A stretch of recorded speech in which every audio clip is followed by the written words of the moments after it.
ಎಲ್ಲರಿಗೂ ನಮಸ್ಕಾರ.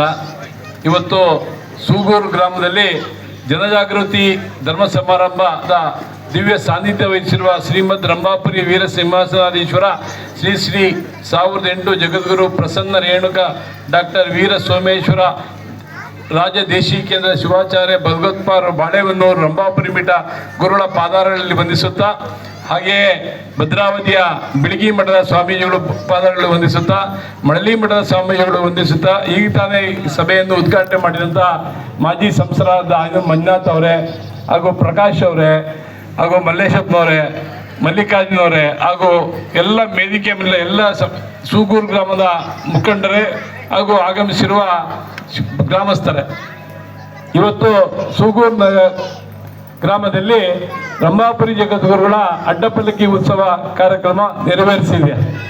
ಇತ್ತೀಚೆಗೆ ಸಿರಿಗೆರೆ ಸ್ವಾಮೀಜಿಗಳದ್ದು 2 ದಿವಸ ಅತ್ಯಂತ ವಿಜೃಂಭಣೆಯಿಂದ ಕಾರ್ಯಕ್ರಮ ನಡೀತು.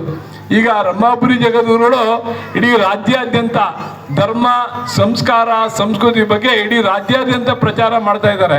ನಾವು ಗುರುಗಳಿಗೆ ಎಷ್ಟೋ ಸಲ ಹೇಳ್ತೀನಿ, ಬುದ್ಧಿ ಇಷ್ಟೊಂದು ಪ್ರಚಾರ ಮಾಡಿ ಈ ವ್ಯವಸ್ಥೆ ಮಾಡಿದ್ರೆ ಕಷ್ಟ, ದಯವಿಟ್ಟು ನೀವು ಒಂದು 15 ದಿವಸ ಎಷ್ಟು ಹೊಡೆದ್ರೆ, ಇಲ್ಲಪ್ಪ ಭಕ್ತರಿಗೆ ನಾವು ಕಾಣಬೇಕು, ಭಕ್ತರ ಹತ್ರ ಹೋಗ್ಬೇಕು, ಭಕ್ತರ ಮನೆಗೆ ಹೋಗ್ಬೇಕು.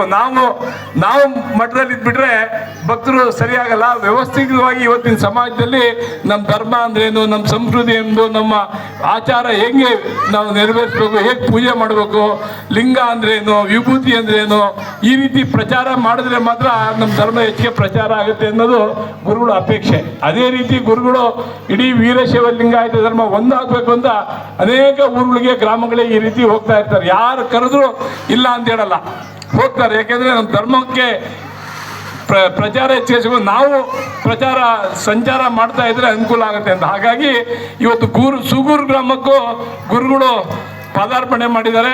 ಈ ಗ್ರಾಮಕ್ಕೆ ಒಂದು ಒಳ್ಳೇದಾಗಲಿ. ಹಾಗಾಗಿ ಇವತ್ತು ಈ ಸಭೆಯಲ್ಲಿ ನೋಡಿ, ನಮ್ಮ ಧರ್ಮ, ನಮ್ಮ ಸಂಸ್ಕೃತಿ ಏನಾದ್ರು ಉಳಿಬೇಕು ಅಂದರೆ ಹೆಣ್ಮಕ್ಳಿಂದ ಗ್ಯಾರಂಟಿ.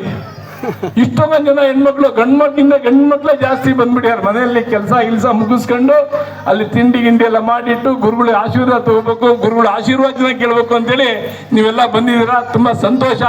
ಗುರುಗಳು ಬಂದಮೇಲೆ ಈ ಊರು ಇನ್ನೂ ಹೆಚ್ಚಿಗೆ ಅಭಿವೃದ್ಧಿ ಆಗೋಕ್ಕೆ, ಇನ್ನೂ ಒಳ್ಳೇದಾಗುತ್ತೆ. ಈಗಿನ ಯುವಕರಿಗೆ ಒಂದು ಒಳ್ಳೆಯ ಜ್ಞಾನ ಸಿಗುತ್ತೆ ಅಂತ ಹೇಳ್ತಾ ನನ್ನನ್ನು ಕರೆದು ಮೊದಲೇ ಅವಕಾಶ ಕೊಟ್ಟು ಮಾತಾಡೋಕ್ಕೆ ಅವಕಾಶ ಹೊಂದಿಸಿ ನನ್ನ ಮಾತು ಮುಗಿಸಿ ಧನ್ಯವಾದಗಳು.